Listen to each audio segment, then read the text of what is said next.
Hello everyone, Sunday evening மறுநாள் கிருஷ்ண ஜெயந்திக்கு கிருஷ்ணருக்கு மாலை கட்டுறதுக்கு பூ வாங்க நானும் அம்மாவும் பாரிஸ் பூ கடை போயிருந்தோம். சாமந்தி, ரோஸ் இது ரெண்டும் வச்சு தான் மாலை ரெடி பண்ணுறதா பிளான் பண்ணியிருந்தோம். அதனால் இது ரெண்டுத்துலேயும் ஒரு கிலோ வாங்கிட்டு வீட்டுக்கு வந்தாச்சு.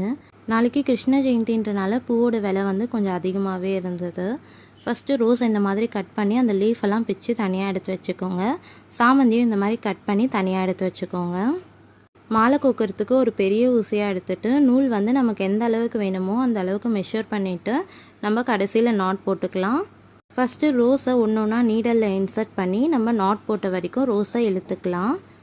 ஃபஸ்ட்டு ரோஸு சாமந்தி ரெண்டுமே ஒன்று ஒன்றா வச்சு கட்டுறதா தான் பிளான் இருந்தது. ரோஸ் ரொம்ப சின்னதாக இருந்தனால அந்த மாலை லுக்காக இல்லை. அதனால ரோஸ் மாலையே கட்டிக்கலாம், கொஞ்சமாக சாமந்தி வச்சுக்கிட்டோம். இப்போ ரெண்டு சைடு ஒன்றா நாட் போட்டாச்சு. மாலைக்கு கீழே கான்ட்ராஸ்ட்டாக எல்லோ ஃப்ளவர்ஸ் வச்சா நல்லா இருக்கும்னு சாமந்தி வச்சாச்சு. மாலை பார்க்க எப்படி இருக்குன்னு கமெண்ட்ஸில் சொல்லுங்கள். தேங்க்யூ ஃபார் வாட்சிங்.